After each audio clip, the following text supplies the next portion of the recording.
Alors, le Forum École et Nations, on a constaté que le corps enseignant, évidemment, est encore, pour la plupart, hermétique aux idées nationales, qu'il y a un fort engagement à gauche de ce corps enseignant, qu'on n'arrive pas vraiment à crever, à percer là-dedans, que le système institutionnel est vraiment verrouillé entre le ministère de l'Éducation nationale, les universités, les syndicats, la FCPE qui est le syndicat de parents de gauche, les différentes collectivités, etc. Et ce qui fait que nous, le Rassemblement national, on n'arrive pas à avoir de visibilité vraiment importante au sein de l'Éducation nationale. Donc, et on fait face surtout à un rôle vraiment parfois très militant de certains membres de l'Éducation nationale. Ça a changé, beaucoup commencent à retrouver, pas une certaine indépendance politique, mais j'ai envie de dire des certains réflexes d'autorité, etc., mais se heurtent quand même en permanence à certains profs qui sont ultra gauchisés, ultra politisés, et qui clairement sont contre nous. Donc ça, c'est pour nous assez compliqué. Et en même temps, on assiste à un effondrement moral de l'institution, une baisse de niveau, une crise des vocations. Donc tout ça, nous proposons des solutions concrètes dont je vous parlerai tout à l'heure. Petit plan rapide de cette réunion de ce soir. Donc, ce forum École et Nations est un forum dédié à l'enseignement. Ensuite, je vais vous parler du phénomène Blanquer, qui est quelque chose qui, au départ, nous a un peu joué des tours, et qui est un phénomène finalement assez facile à démonter. Nos réponses concrètes, et puis je terminerai cette petite réunion par des questions-réponses. Sentez-vous parfaitement libre de poser les questions que vous souhaitez. Nous avons ici Laurent Védic, qui est professeur également d'anglais, et qui sera tout à fait à même également de répondre à vos questions. Donc voilà. Alors, ce forum École et Nations est donc dédié à l'enseignement. Notre idée, évidemment, c'est investir le thème de l'école, qui a été une volonté de Marine Le Pen et qui était évidemment une volonté de Jean-Marie avant, parce que le problème de l'école est un problème crucial et tout le monde a bien compris, puisque vos enfants, nos enfants, vos futurs enfants, ils passent quand même les 9/10 de leur temps. Donc il faut bien savoir ce qui s'y passe. Donc création en 2013 du collectif Racine, puis derrière École et Nations en décembre 2017. On a eu à ce sujet une superbe présentation, lancement du forum à Nanterre. Marine est venue en personne faire une très belle conférence sur l'enseignement. C'était tout à fait sympathique. Donc ces collectifs, je l'ai un peu dit tout à l'heure, ces collectifs qui sont devenus les forums sont des cercles thématiques qui sont vraiment mis au service de la refondation du Rassemblement national, au service de la refondation du parti, et qui sont en quelque sorte une boîte à idées, qui ont créé en leur temps le programme présidentiel de Marine Le Pen. On avait fait un travail vraiment colossal avec le collectif Racine, et c'était intitulé « Nos 100 propositions pour l'école ». Et alors aujourd'hui, on n'a pas remodifié ces 100 propositions parce qu'il n'y a pas encore de nouvelles présidentielles. Il est évident que ça n'a pas beaucoup changé, que les problématiques restent les mêmes, voire ont empiré. Donc nos réponses, elles sont là, elles sont dans ces 100 propositions pour l'école, quelques modifications près en fonction de l'évolution de la situation. Et donc c'est cette boîte à idées qui fournit un petit peu la matière et qui fournit surtout la réaction à toutes ces questions liées à l'enseignement. Alors vous voyez là, c'est notre fameuse conférence de presse de lancement du forum à Nanterre. Ça, ce sont nos réseaux sociaux. Voilà, le forum École et Nations, c'est quoi? C'est une voix dissidente dans le paysage de l'éducation nationale qui est marqué par le conformisme idéologique. Voix dissidente, c'est pas compliqué. Nous, ce qu'on souhaite, c'est à peu près tout l'inverse de ce qui est pratiqué aujourd'hui dans l'éducation nationale. Alors, le phénomène Blanquer, parce qu'on s'est tous quand même fait un peu avoir quand il a été nommé ministre de l'Éducation nationale. Il a été, comme vous pouvez le voir, à la une d'à peu près tous les magazines. Ça n'a pas cessé pendant des semaines et des semaines. Le H Blanquer, c'est génial. Ah, Blanquer, les nouvelles propositions qu'il fait, ah, c'est super. Et on s'est nous-mêmes un peu fait avoir parce qu'on s'est dit « Ah ouais, c'est sûr que ce qu'il propose, c'est quand même vachement bien. » Bon, il faut relativiser, c'est vachement bien, parce qu'avant, c'était vachement pire ce qu'il y avait quand même. Concrètement, on n'a pas eu pire que Najat Vallaud-Belkacem. On n'a pas eu pire au niveau idéologie. On n'a pas eu pire au niveau nullité. Donc forcément, le gars, il est arrivé après, tout le monde a dit « Ah ouais, yes, enfin quelqu'un de bien ». Et de fait, c'est les quelques propositions avec lesquelles il a commencé son mandat de ministre paraissaient assez sérieuses. Mais il bénéficiait donc, je vous l'ai dit, de cet effet de contraste avec l'horreur de Najat Vallaud-Belkacem précédente, et avec les autres ministres de l'Éducation nationale qui ont été peu ou prou médiatiques. Et il a surtout pour lui une communication permanente et qui est parfaitement maîtrisée et rodée. Il n'y a pas de rouage, de grain de sable qui se met dans le rouage de sa communication. Il a aussi pour lui que c'est un excellent technicien, qui connaît par cœur les rouages de l'Éducation nationale. C'est un ancien recteur d'académie, ancien directeur de l'ESSEC, ancien directeur de la DGESCO, c'est ça? L'enseignement scolaire sous Sarkozy. Donc c'est quelqu'un qui maîtrise parfaitement l'éducation nationale d'un point de vue administratif à peu près tous les niveaux. Donc il apparaît tout de suite comme quelqu'un de très très compétent. Et probablement qu'en effet, sur ce domaine-là, il l'est. Je parle par exemple des rythmes scolaires, des fondamentaux et de la dictée quotidienne. Alors là, il a affolé tout le monde. Génial, le retour de la dictée à l'école primaire. Sauf que concrètement, il n'y a pas eu ce retour. Il n'y a pas eu. Pour la simple et bonne raison que la plupart des instituteurs et des institutrices, je ne veux pas me les mettre à dos, mais ne sont pas très au fait eux-mêmes de la façon dont il faut pratiquer la dictée avec les élèves, puisqu'ils n'en ont pas l'habitude et qu'ils ne l'ont pas appris. Le coup des fables de La Fontaine aux élèves de CM2 quittant le CM2. Alors très bien, mais encore faudrait-il que les élèves sachent lire et comprendre les fables de La Fontaine. C'était une super mesure, on offre à tous les élèves de CM2 les fables de La Fontaine pour l'été, sûr qu'ils vont les lire. Bon. Il a parlé de la méthode syllabique de lecture. Ça, c'était quelque chose d'essentiel. Pour moi, c'est le b.a.-ba, c'est la base. Tant qu'un gamin n'apprend pas à lire et à écrire correctement, vous pouvez y mettre tous les moyens que vous voulez, vous pouvez y mettre tous les profs que vous voulez, tout le soutien scolaire que vous voulez, ça ne servira pas à grand chose. Et donc il a dit ça, il a dit ok, la méthode globale c'est nul, on remet la méthode syllabique. On en avait déjà parlé quelques années auparavant, certaines écoles commençaient déjà à repratiquer la méthode globale, syllabique, pardon, sauf que la réalité des choses, c'est qu'officiellement, en effet, cette méthode globale n'est plus pratiquée, mais c'est que, officiellement ou pas, en effet, en CP, les élèves commencent toujours par 2 mois de méthode globale pour continuer sur la méthode syllabique. Donc, le travail de ça, il est fait. Donc, fin du tirage au sort université, reconnaissance des manquements d'APB, ça on pourrait en parler pendant des heures, l'admission post-bac, le système d'admission post-bac pour les futurs étudiants. Il a porté plainte contre Sud Éducation. Bon, ça c'était tout d'un coup un effet d'annonce qui était prodigieux, un ministre qui porte plainte contre un syndicat. Génial. L'instauration de la cellule laïcité, c'est pas mal. Son plan choral, avec une option de 2 heures au collège, très bien, pourquoi pas, sauf que, entre nous soit dit, ça a coûté 20 millions d'euros. Je pense qu'il y a quand même, sans dénigrer la chorale ou le chant qui est essentiel à l'éducation d'un gamin, je pense qu'il y a mieux à faire que dépenser 20 millions d'euros pour un plan choral de 2 heures. Retour du redoublement, etc. Tout ça, c'est très bien, mais on s'aperçoit que finalement, dans la plupart des cas, c'est juste un effet d'annonce et un effet de com qui n'a jamais ou peu été suivi d'effet. Et donc, quand on s'est aperçu de ça, on s'est dit, ok, on s'est tous fait avoir, maintenant il faut démonter le truc, parce que tous les gens sont des blanqueros gaga.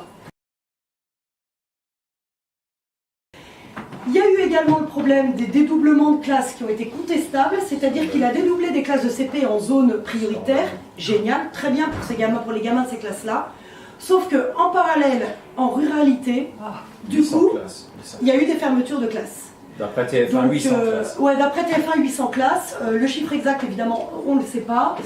Ce qui est sûr, c'est qu'on est pile dans l'opposition France des grosses métropoles et France périphérique, France des oubliés. Et ça, nous, ce système-là, on pense qu'il faut vraiment que ça s'arrête. On le voit tous les jours avec les gilets jaunes.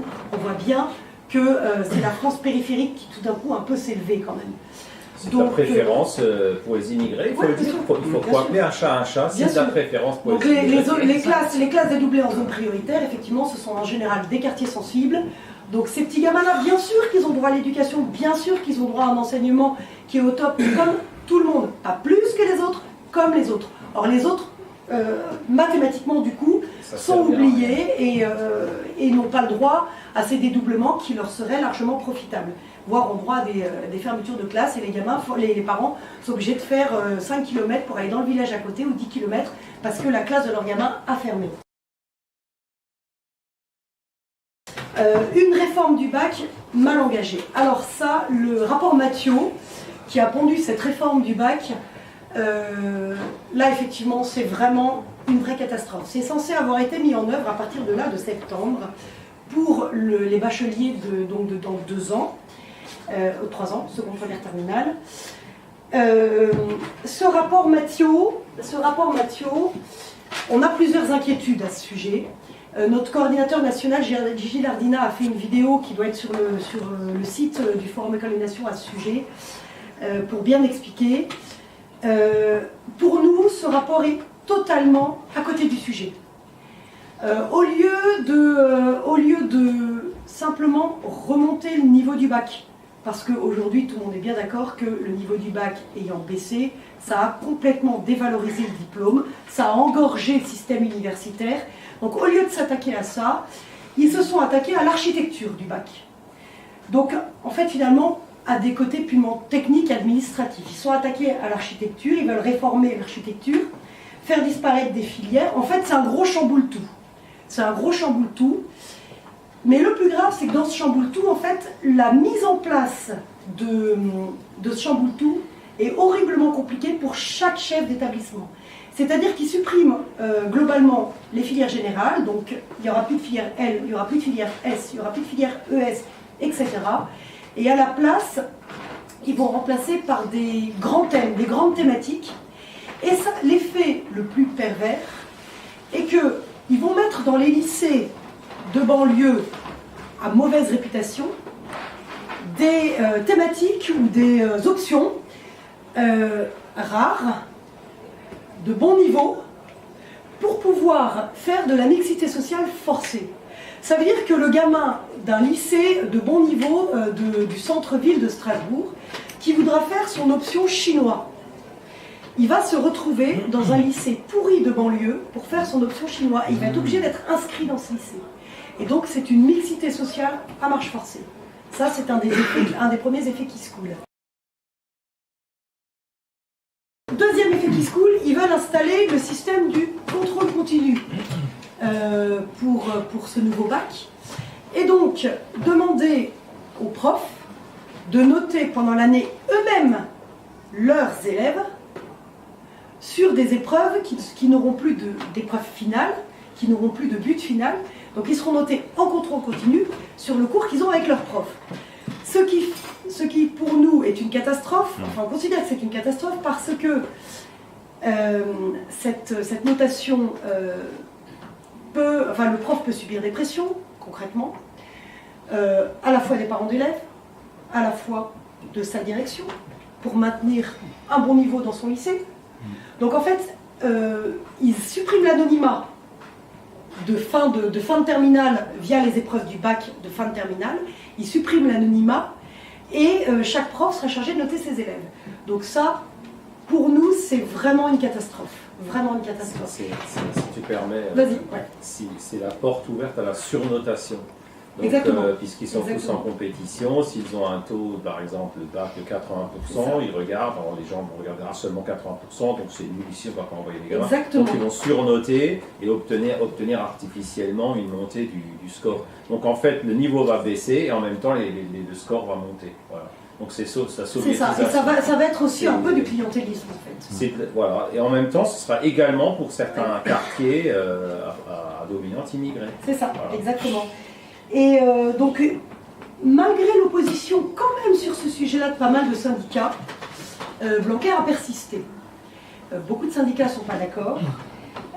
Donc il y a un problème effectivement de valeur des notes. Il y a un problème donc que ces notes n'auront pas la même valeur dans les lycées bien cotés que dans les lycées difficiles, forcément.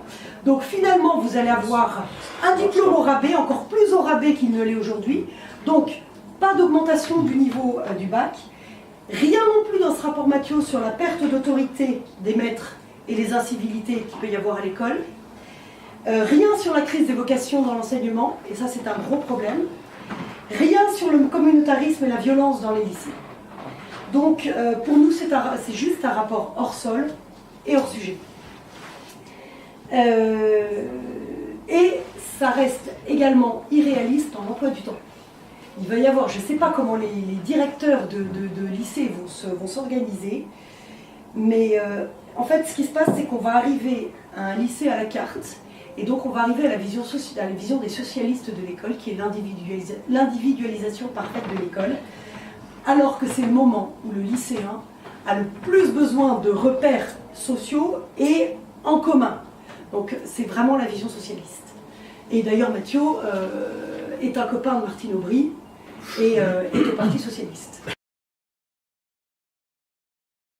C'est qu'effectivement, il y a une mainmise idéologique de la gauche sur l'éducation nationale.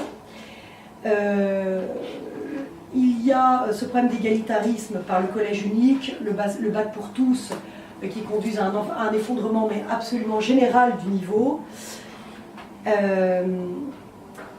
Et on ne peut pas s'empêcher de faire le bilan de toutes ces décennies de démagogie. Le bilan, il est très net.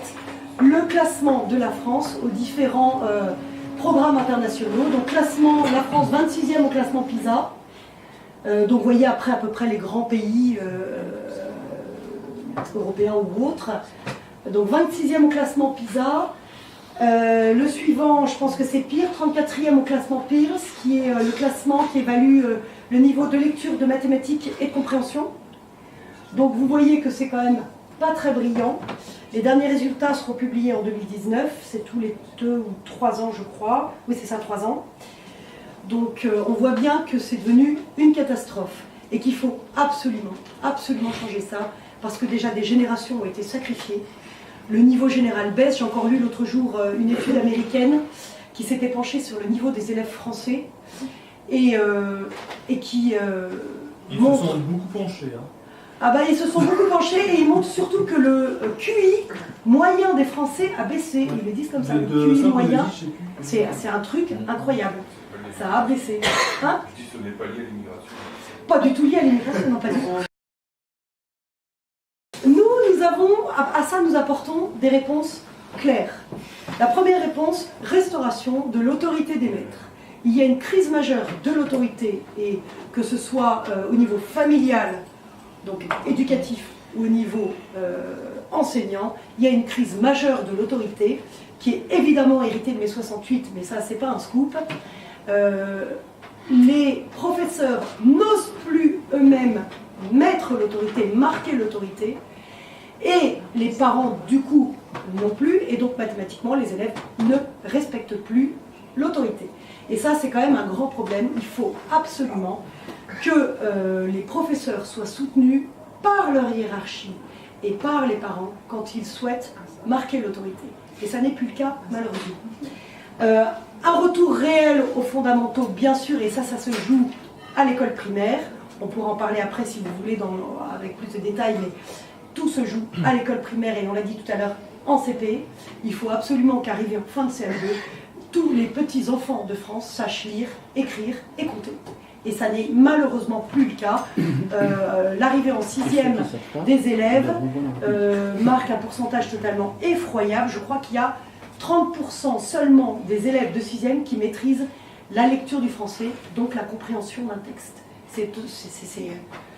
Ça fait hurler de peur quand on voit ça, parce que, évidemment, quand vous avez un gamin en 6e qui ne sait pas lire, qui ne maîtrise pas la lecture, qui ne maîtrise donc pas la compréhension du texte, et qui ne maîtrise pas non plus ces 4 opérations basiques en calcul, il y a fort à parier que ce n'est pas le collège qui va lui redonner les bases. Donc, retour réel aux fondamentaux, assumer une sélection à tous les niveaux, ça c'est sûr. Pour les parents d'élèves, leur garantir la liberté scolaire, c'est-à-dire que nous, on ne veut pas rallumer la guerre scolaire, il y a une complémentarité entre le public et le privé, il ne faut pas toucher à cette complémentarité entre le public et le privé, et il faut surtout arrêter de les opposer. comme on le fait habituellement aujourd'hui. Et en même temps, la souveraineté des équipes pédagogiques.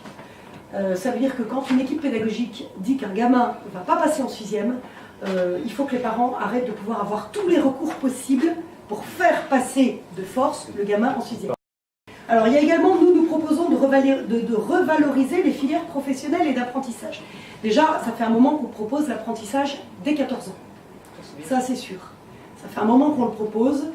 Et ensuite, ce qu'on avait proposé via le collectif Racine, et qui était une excellente proposition selon moi, c'est de faire des, entre guillemets, je mets vraiment des guillemets, des prépas filière d'apprentissage.